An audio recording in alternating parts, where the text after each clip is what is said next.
Shalom, brothers and sisters. Shalom. And once again, this is Brother Brandon Judah McDuffie. Now, today's topic is going to be mysteries in the Bible. And when I mean mysteries in the Bible, I'm basically is going to be pulling from a metaphorical viewpoint concerning the book of Genesis, okay? Many people want to know about the serpent in the book of Genesis. The serpent, okay? Some says that the serpent refers to a snake. Some says the serpent refers to some sort of literal animal, referring to a dragon, referring to some sort of creature. Some say a mythological creature. But you're going to discover when you read Genesis, basically, that the serpent in Genesis is not talking about a literal animal or any beast.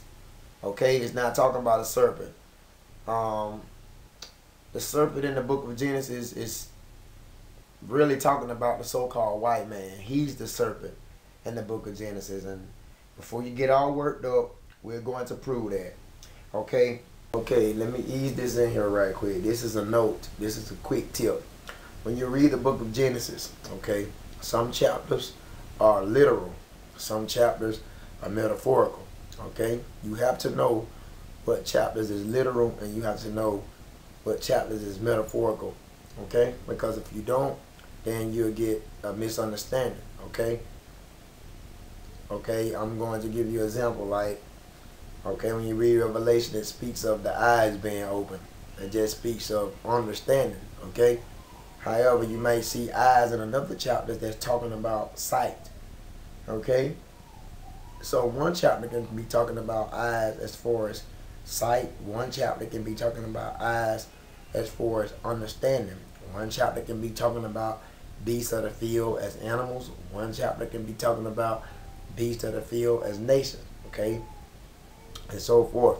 One chapter can be talking about trees. Another chapter can be talking about trees as considering the spiritual beings, the tree of life, tree of knowledge.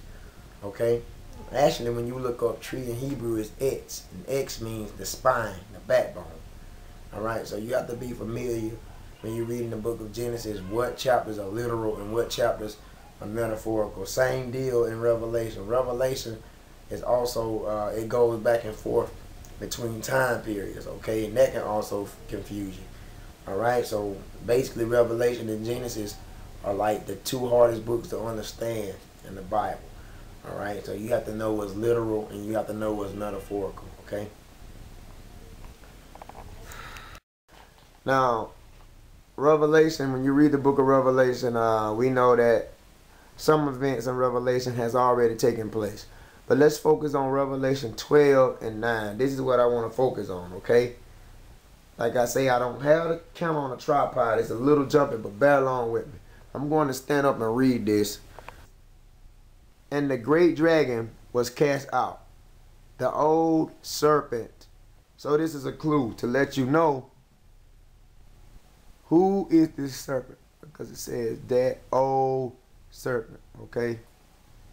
So it says, and the dragon was cast out, the old serpent, called the devil and Satan, which deceived the whole world.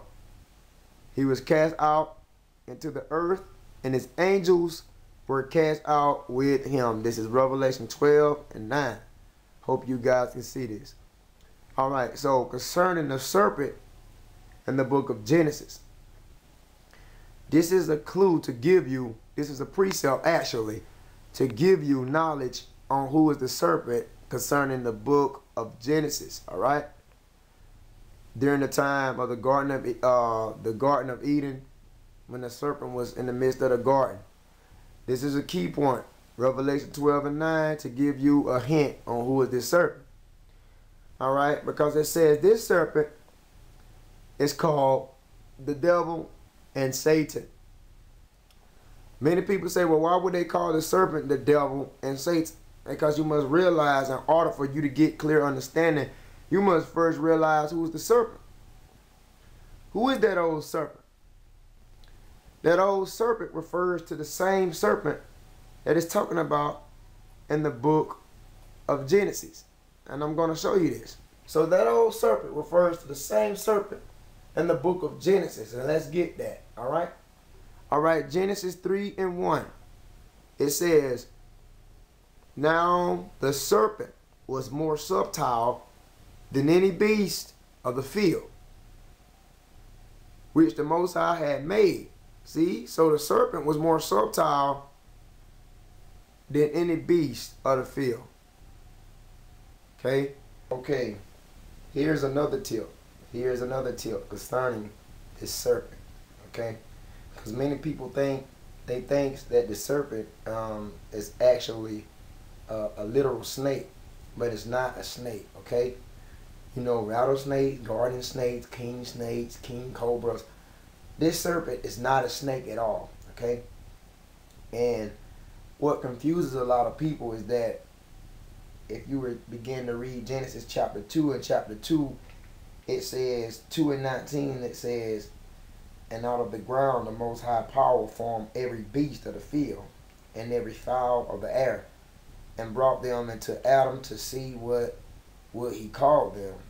And whatsoever, it says, Adam called every living creature. That was the name thereof. So we know that Adam did name creatures in the garden, okay?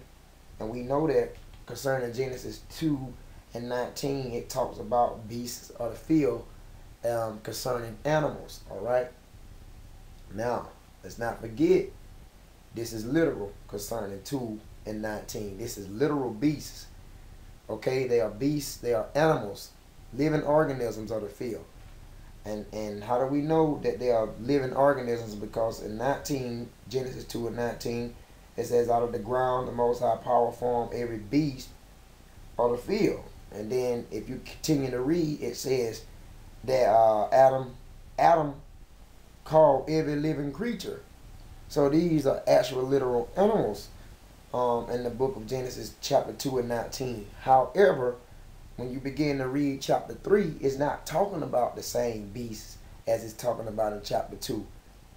Chapter 3 is pulling from a metaphorical viewpoint, okay? That's why I told you have to be careful when you're reading the book of Genesis, because one chapter can be literal, one chapter can be metaphorical. In this such case, like chapter 2 is literal, talking about literal beasts of the field as animals and living creatures. However, chapter 3 is talking about beasts of the field as being different nations. That's why I say the serpent was more subtle than any beasts of the field. That means in the life to come, Edom would be more clever and more cunning and more trickery and treacherous than any other nation. That's why he's also known as the serpent. Okay, so you have to know the differences. I just wanted to lay that out concerning the serpent. And right here, I just want you to see this. It says the serpent, referring to Revelation 12:9, same old serpent. So now the serpent was more subtle than any beast of the field, which the Most High had made. And he said it to the woman, yea, had the Most High Power said, ye shall not eat of every tree of the garden. Now, these are not literal trees in the garden. When you think of the tree of life and the tree of knowledge of good and evil, these are not literal trees in the garden, okay? That throws a lot of people off as well.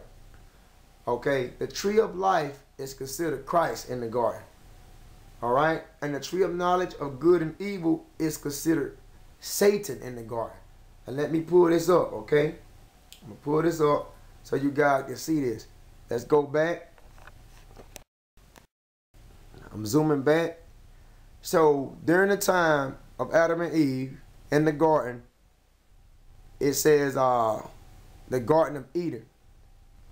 It says that the Most High planted a garden east in the land of Eden. Okay, 2:8, it says that the Most High planted a garden east in the in Eden, and that is Jerusalem. Okay, that garden eastward in Eden is the earth, but the garden eastward in Eden is Jerusalem. Okay, that was the garden. All right. All right. And Eden is the earth. And that garden eastward in Eden was Jerusalem. Okay, now, like I said, concerning the tree of knowledge and the tree of life. So the tree of life in the garden can be considered Christ. All right, which is right here. Christ is the tree of life, and Satan is the tree of knowledge of good and evil. All right, and the serpent is the so-called white man before he lost his pigment, before his pigment was stripped from him. This is the serpent in the garden. It's an actual man, and it's the so-called white man when he had pigment back then. But in the future tense, in the future time, the serpent was stripped and he lost his pigment. All right. Okay, and one more thing, y'all. A lot of people say, well, I don't agree on that. I really can't agree on that, because when you continue to read in Genesis chapter 3, it says in 3 and 14 that the Most High Power said unto the serpent, because thou hast done this, thou art cursed above all cattle.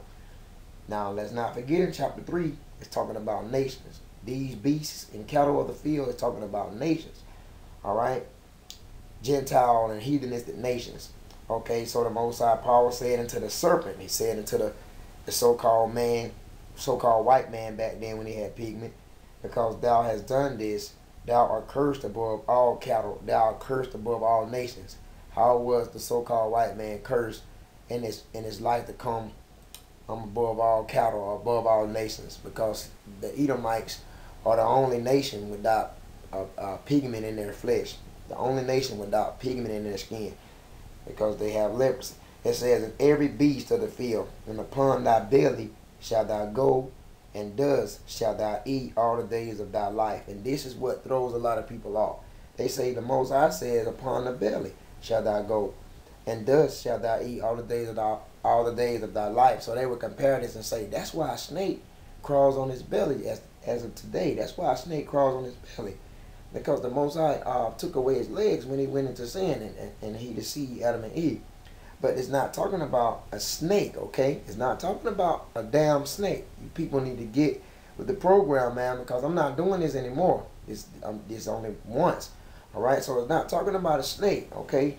It's talking about that the so-called white man that had pigment back then, which is the serpent, and his life to come, and another life to come, he would be brought down to a very low state. That's what it was talking about. A very low condition, he would be brought down. When it says that on thy belly shalt thou go, because the Edomites, let's not forget, the Edomites dwelled in the Caucasus Mountains. They dwelled in Mount Seir also. They dwelled in caves. They was hairy people, uncivilized people. They was cursed as the people. They ate juniper roots for their meat. They was eating different types of wild plants. They was uncivilized people. They was brought down to a low state, and that's what it's talking about. It's not talking about that the Most High would take or like they tell you in the church that this was once some sort of snake and he subtracted his legs for going into sin. That's not that, y'all, okay? The serpent is also Cain. When it speaks of Cain and Abel, Adam and Eve's sons, okay? The serpent was Cain as well. Cain was a black man, but Cain was cursed, okay? I'm just doing a review to let you see who's the serpent concerning the book of Genesis. So Cain was cursed, and the Most High set a mark upon Cain. All right? So let's get that. Genesis chapter 4 and 1. And Adam knew Eve, his wife, and she conceived and bare Cain, and said, I have gotten a man from the Most High. And then she conceived again and bare the son named Abel. So Cain and Abel was born of Adam and Eve. Adam was Eve's guardian at that time, all right? But that ain't what we want to focus on. What I really want to focus on is the curse, what happened to Cain after he murdered his brother. You can read chapter 4, and it talks about how Cain murdered his brother, okay? But I want to explain what happened to Cain after he murdered his brother. I'm going to prove that what you see right here, that serpent, okay, which is the so-called white man back then when he had pigment, like I said, that he eventually becomes Cain. All right, Cain murders his brother, and Cain was given a future prophecy that he would be, that a mark would be set upon him. All right, from the earth, this Genesis 4:11. And now art thou cursed from the earth, which had opened her mouth to receive thy brother's blood from thy hand.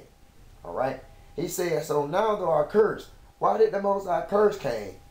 If you go up, you can read about this, like I said in Genesis chapter 4. 4 and 8, it speaks of Cain talked with Abel, his brother, and it came to pass when they were in the field that Cain rose up against Abel, his brother, and he slew his brother. Okay, so Cain murdered Abel. And this is why 4:11 in Genesis tells, the Most High Power tells Cain that now he is cursed. All right, that curse was the curse of leprosy. Okay, that curse was the curse of Cain back then, being a black man, losing his pigment in a later lifetime. That was the curse. All right, that curse was also telling you that the Edomites, okay, in a future time would not inhabit the kingdom also. All right. Now, most Israelites already know about reincarnation. However, we have Israelite camps out there that don't know about reincarnation, or not trying to figure out, or they say that reincarnation is not in existence. It's a doctrine from the Hindus, a doctrine from the East Indians, and so forth. But they don't understand most parts in the Bible concerning life and death. You would not understand until you come to the conclusion of reincarnation. You will not understand most life and death situations in the Bible if you don't have edification on reincarnation. All right. Some camps don't believe in reincarnation, and this is why some camps can't break down the scriptures. All right, but it's out there, and reincarnation exists. All right, so I want to show you this concerning Cain. When you read Genesis chapter 4, all right, Genesis chapter 4 and 7, I want you to focus on Genesis chapter 4 and 7, and it's going to concern that Cain is basically, like I said, Cain will later become Esau, and Abel will later become Jacob. And this Cain and Abel in their past life was in the Garden of Eden, and in their future life, Cain and Abel became reincarnated as Esau and Jacob. All right. So let's focus on Genesis 4 and 7. I want you to really focus on Genesis 4 and 7. If thou doest well, shall thou not be accepted? And if thou doest not well, sin lieth at the door. The Most High is telling Cain this, because Cain was jealous of his brother when the Most High accepted his brother's offer, which was Abel. Cain became envious of his brother because the Most High power was more favorable with Abel than he was with Cain. So Genesis 4 and 7, it says, if thou doest well, the Most High was telling Cain, shalt thou not be accepted? In other words, if you do well, then you'll be accepted. And if thou does not well, if you don't do well, the Most High tells Cain that sin lieth at the door. And unto thee shall be his desire. Okay? It says, and unto thee shall be his desire, and thou shalt rule over him. This is what I wanted to really get. Okay, concerning Genesis 4 and 7. All right. It says, the Most High tells Cain, if he does well, he will be accepted, and also he will rule over his brother Abel. Okay. But he also tells Cain, if you do not do well, sin lieth at the door. My question is, did Cain do well? No, Cain did not do well, because he murdered his brother. He murdered his own blood brother, Abel. And the Most High told him, if you do well, then you will be accepted. Okay.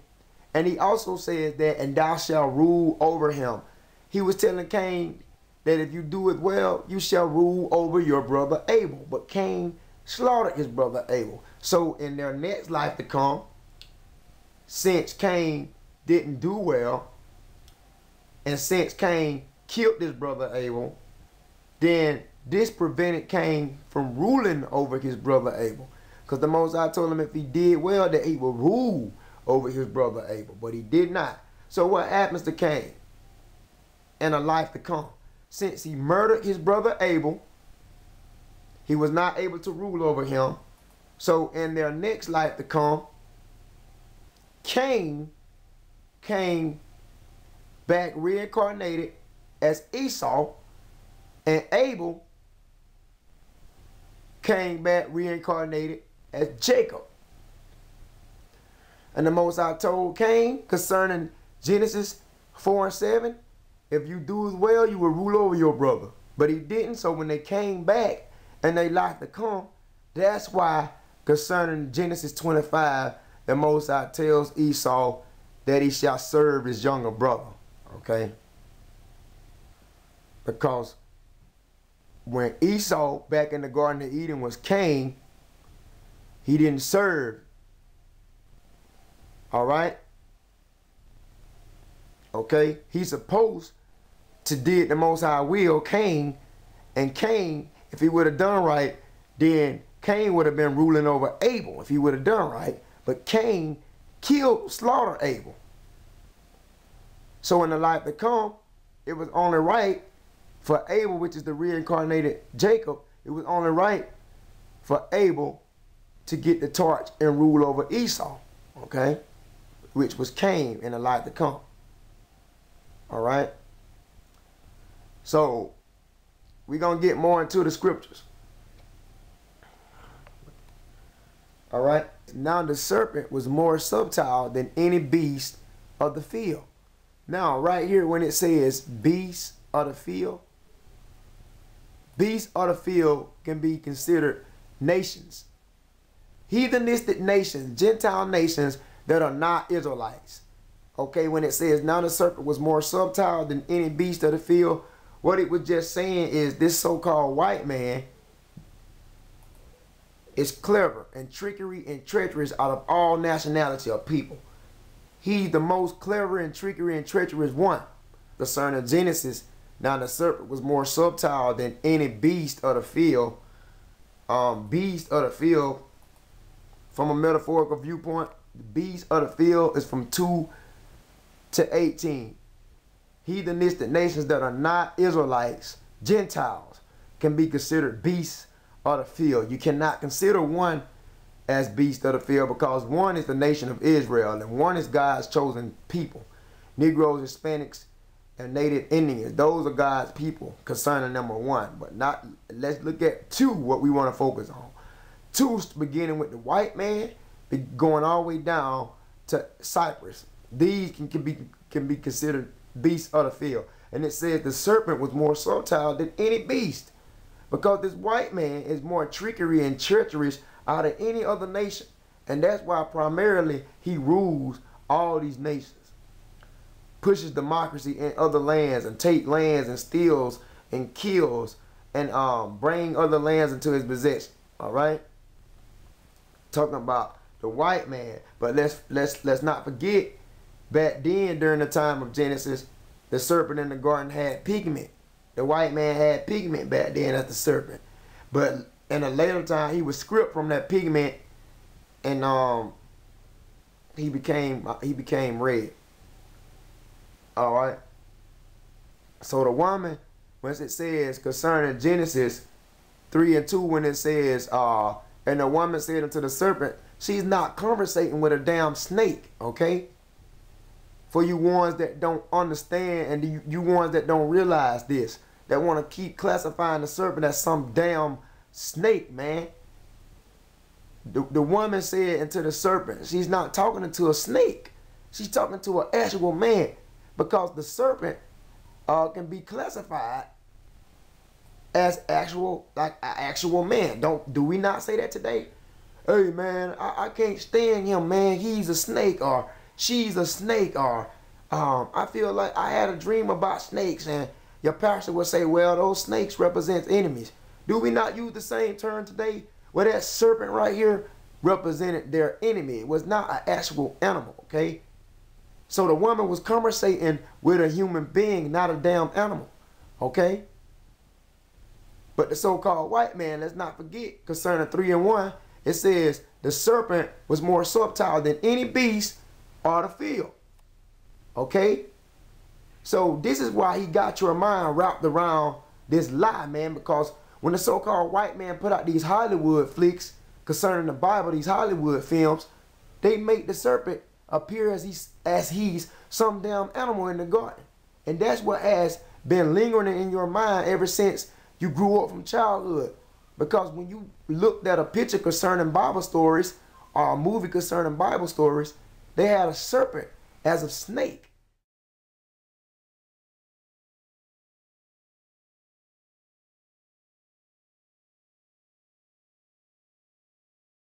And they didn't tell the truth from the beginning. All right? So that's why I want to go to St. John 8 and 44 to show you this. All right? This so-called white man been lying from the beginning of time, man. And I want to show you the truth, man. Okay? St. John 8 and 44. It says, ye are of your father the devil, and the lust of your father ye will do. This is Christ speaking. He was a murderer from the beginning. This is something else we must look at. All right? It says, he was a murderer from the beginning and abode not in the truth, because there is no truth in him. Who is this talking about? The so-called white man back in the Garden of Eden when he had pigment. All right? Because there's no truth in him, because he has put these lies out concerning that the serpent is some damn animal when it's actually him in the garden. All right? That's why this is a key point concerning John 8 and 44, when Christ was telling these unbelieving Jews, he says, ye are of your father the devil. We know that the devil is not actually the father of the Jews, but he's the wicked, Satan is the father of Cain. But it was just saying that he was a murderer from the beginning. This is a key point to let you know who murdered from the beginning. Who killed this brother from the beginning? It was Cain that killed Abel from the beginning. And he didn't stay in the truth, all right? And let's get more precepts concerning Cain as being reincarnated Esau, all right? So what I want you to see, let's go back into the pictures, okay? So it went, basically, it went from the serpent. The serpent had pigment back in the book of Genesis. Then it went from the serpent to being Cain. And then it went from Cain to being reincarnated as Esau. All right? And Esau came out, and Genesis 25:25 tells you Esau came out red and all hairy all over. Why did Esau come out a strange color from all people of the earth? Why did he come out a strange color? Because let's not forget, Cain is the reincarnated Esau. All right? So you might be saying, well, Cain was a black man in his past life. All right? So how in the hell did Cain come out as a so-called white man in his future life? I'm going to show you something concerning the Bible, what the Most High tells Cain. All right? That way you can get your answer. And you can understand how did Cain come out this damn color in the first place. Let's back all the way back up in his past life when Esau was Cain. Let's see what the Most High said to him. All right? Let's look at Genesis chapter 4. Genesis 4. All right. This is a live lesson, y'all. This is why everything is bumping and moving and jumping. Let's continue to keep going. Genesis 4:11, it says, and now art thou cursed from the earth. So let's back up. Genesis 4:11, when the Most High tells Cain, now art thou cursed. He wasn't cursed in that present life of his when he was in the garden. He would be cursed in a latter life to come. As Esau losing his pigment. And I'm going to show you this. So the Most High said, now art thou cursed. See that? Now art thou cursed from the earth, which hath opened her mouth to receive thy brother's blood from thy hand. It says, let's go down. And Cain said, the Most High power. My punishment is greater than I can bear. He says, Genesis 4:14, it says, behold, thou hast driven me out this day from the face of the earth, and from thy face shall I be hid. Now, when it says from thy face shall I be hid, it's not talking about the presence. Well, you can consider that the presence of God, but it's not talking about actually the Most High's face, because concerning the Bible, it says, and concerning Exodus, it says no man can look upon the Most High and live. So we know right here it says, when Cain says, and from thy face shall I be hid, what it's talking about is that the wicked seed of Cain would not be able to understand this truth. Okay? They would not be able to understand this truth. The wicked seed of Cain that later became the Edomites, they would not be able to understand this truth. Okay? No matter how they may appear and try to seem that they're intelligent on breaking his word down, they will not be able to tell you a damn thing, because that the oracles and the statutes and commands was not given to the Edomites, or the seed, the wicked seed of Cain. All right, it says, and I shall be a fugitive and a vagabond in the earth. This is what I want you to understand. A fugitive and a vagabond. That's what Cain told the Most High. I'm going to be a fugitive and a vagabond. What is a vagabond in the earth? A vagabond is someone who wanders from place to place, not having a place to stay. Okay? And how do we know that he's talking about the so-called Cain as being, Cain is basically saying, that's why he say, and I shall. He say, I shall be a fugitive and a vagabond in the earth. Because in a life to come, he was going to be just that. He wasn't that in that past life when he was in the Garden of Eden. Cain had his pigment back then, but he lost it in the life to come, and he became reincarnated as Esau. And Esau, the Edomites, Esau, which is the father of the Edomites, they became vagabonds in the earth. How do we know about that? I'm going to show you this. It's going to show you that Cain, when he said I shall be a vagabond in the earth, he was talking about in his life to come, when he be reincarnated as Esau, the Edomite would be vagabonds and wanderers in the earth. Okay, Habakkuk 2:25, it says, yeah, also, because he transgressed by wine. Who is he talking about when he says he? If you go back up and just begin to read from Habakkuk, the whole chapter 2, you'll see that it's talking about the so-called white man. And let's not forget, Cain said, I shall be a vagabond in the earth. This is the precept, Habakkuk 2:5. It says, yea, also, because he transgressed by wine. It's talking about the so-called white man transgressed by wine. Transgressed by wine how? He transgressed that wine as lies, falsehood, and deceit, democracy, and so forth, with his philosophies and his wicked traditions that he had deceived the world with. All his wicked ways, his lies, philosophies, and deceits. That's what it's talking about when he transgressed by wine, the so-called white man. It say he is a proud man, because you can read that concerning Obadiah. When it talks about they are people of pride, when it says that he shall be brought down, he says in his heart that that he's invincible. Concerning Obadiah, it says he's a proud man because he hides behind his military might. He hides behind his military branches and his ICBM missiles and his nuclear warheads and so forth. It says, neither keepeth at home. This is what I want you to understand, because a vagabond means just that. It said that this man does not keep at home because he's too busy over in other lands pushing democracy, taking their resources, and so forth. The so-called white man. He's too busy setting up banking systems all over the earth, trying to get the world up under his gain and his control. So he don't keep at home. Who enlarges his desire as hell.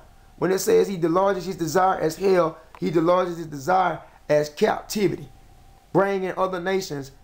It's going to explain. It says, and is as death and cannot be satisfied, but gather into him all nations. What is this? America, the great melting pot where all nationality of people are living here. America, the United States, he gathered into him all nations. It's all different types of nations living here, man. That's why America is called a great melting pot. It says, and heaping into him all people. Also back then, during the time of Christ, I want to say that Italy was called a great melting pot. But what I wanted you to understand is when it's concerning Genesis, When Cain told the Most High he shall be a vagabond in the earth, it's just telling the Most High that he would be a man that wandered from place to place. So Habakkuk 2:25 tells you that he neither keepeth at home. Who is that? That's Esau. So we know that Cain, back in the Garden of Eden, was Esau before he was reincarnated. All right? Cain had pigment back in the Garden of Eden. He was a black man. And if you go all the way back before Cain, Cain ends up being the serpent as well. Okay? Which was a black man. And who is the serpent father? Satan. Okay? All right? All right? So let's look at Genesis 4:15. It says, and the Most High said unto him, therefore, whosoever slayeth Cain, vengeance shall be taken on him sevenfold. What does this mean in Genesis 4:15 when it says, whosoever slayeth Cain, vengeance be taken upon him sevenfold? I'm going to explain this. Therefore, whosoever slayeth Cain, vengeance shall be taken upon him sevenfold. And it says, and what it's talking about right here, if you think about putting your hand on a so-called white man today, we know if a black man kill another black man is not of a big deal. If a Negro kill another Negro, if he kills another Negro, it's not a big deal. It's just black on black crime, and they look at us as dumb niggas that's killing each other up as I speak today. Therefore, whosoever slayeth Cain, though, concerning 4:15, the Most High said, vengeance shall be taken on him sevenfold. Because when a black man kills another black man, it's not a big deal. Justice is not even served right. All right? But let a black man put his hand on a so-called white man. All right? Or the seed of Cain, the wicked seed of Cain, which Cain later became Esau, which Esau had kids, and they later became the Edomites. All right? Let a black man go out and put his hand on the seed of Esau. Or you can say the seed of Cain. Vengeance will be taken upon him sevenfold. They'll drag a black man up and down the wall for knocking off a so-called white man, or for brutalizing a so-called white man of the white race. All right? Now let's continue. It says, and the Lord set a mark upon Cain. That's what I really wanted to get to right here. It says, and the Most High set a mark upon Cain, lest any finding him should kill him. Lest any finding him should kill him. So the Most High power set a mark upon Cain. What was that mark? The curse of leprosy. Okay? But Cain, the mark didn't come into existence right then when he settled upon Cain. The mark came into existence when Cain, in his life to come, became reincarnated as Esau. That was the mark. When he set that mark upon Cain, in his future life, that means when Cain come on the earth again, after 3 or 4 generations, when he was reincarnated, when Cain come on the earth again, that mark would be fulfilled in Genesis 25:25 as Esau, when he came out red all over. That's the mark. All right? Okay, so let's go back. He set a mark upon Cain. What was that? The mark of leprosy. That's why I was telling you that whosoever slayed Cain, vengeance shall be taken upon him sevenfold. Because in the life to come, the reason why I said that, because it says whosoever slayed Cain, vengeance will be taken upon him. Because Cain became reincarnated as Esau. And if you think about, and if these Jakes over here, the Israelites, think about these Negroes, Hispanics, and Native Indians, think about putting their hand on reincarnated Cain as Esau, vengeance will be taken on this black race sevenfold. They don't give a damn about these niggas, man. Let a nigga think about putting his hand on a white man and think justice will not be served. You sadly mistaken, man. That's why he was telling you this, man. Vengeance will be taken upon Jake sevenfold if he thought about putting his hand on Esau in the life to come. Esau was king, y'all. Let's go back. So I'm going to wrap this up, man, with a couple more precepts. So I hope y'all understand it now. Now, it says that the Most High set a mark upon Cain. Then it also says he cursed Cain. Let's not forget. It says that he cursed Cain. So let's go to Isaiah 34:5. And I'm going to show you that Cain was Esau reincarnated. All right. So let's go to Isaiah 34 and 5 because it says the Most High cursed Cain. All right. How do we know the Most High cursed Cain? Genesis 4 and 11. Look at Genesis 4 and 11 right here. And thou art cursed. Thou art cursed from the earth. Okay. So since Cain was cursed, let's see who is actually Cain. Let's go to Isaiah 34 and 5. And we're going to see, because he told Cain thou art cursed. So let's see concerning Isaiah 34 and 5. Who is Cain that was cursed? It says, for my sword shall be bathed in heaven. This prophecy has not came to pass, but it's talking about when the Most High returns on the earth to set his kingdom up. He's going to take judgment on these other nations, all right? It says, for my sword shall be bathed in heaven. And what that means, that when the Most High returns to the earth, that means that his sword will be bathed in the midst of this white man rulership, because heaven means rulership. Hell and heaven is conditions in life. So it says my sword. When it says my sword right here, the Most High is telling you in the days to come, his sword is not talking about a literal sword. It's talking about missiles, because it says shall be bathed in heaven. How we know it's these sword is nuclear missiles that will fall upon the so-called white man in the last days. That's your lake of fire that the Bible speaks of. ICBM nuclear missiles that will destroy this damn place. Okay, it says, for my sword shall be bathed in heaven, bathed in the midst of the white man rulership while he's ruling.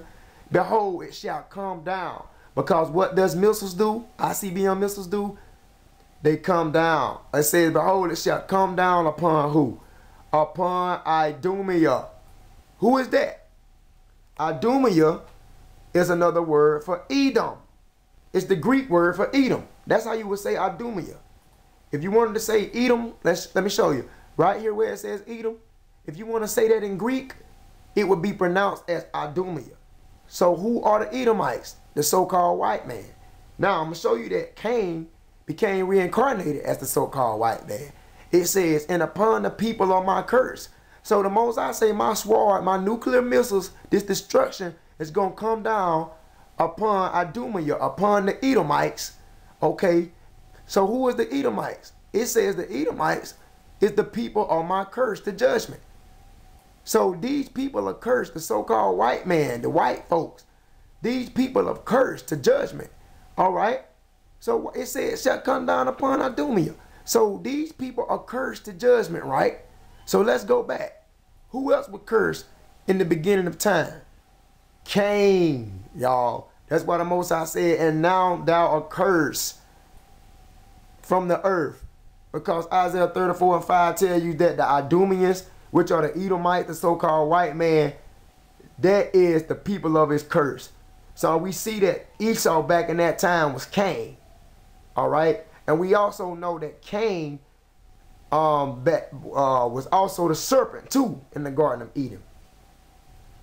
All right. So we're going to close out with Revelation chapter 12 to let you see that it went from concerning Genesis during the beginning of time, man. I just wanted to clear this up. The serpent in the garden was actually a black man. All right. And he became as Cain. And then later on, Cain became cursed. The Most High set a mark upon Cain, cursed him, and Cain became reincarnated out as Esau. And this is why Esau came out a different color from all peoples of the earth at that time. That's why Genesis 25:25 tells you he came out red, because that was that curse being fulfilled that the Most High said that Cain, he set a mark on Cain back in his past life in Genesis. So this is the last verse, y'all. If you don't understand this, man, I don't know what to tell you, man. I'm not doing another lesson on this, y'all. Understand reincarnation and understand the serpent in the garden was the so-called white man before he lost his pigment. Last chapter, last verse. All right, we going to Revelation 12. I want to say Revelation 12.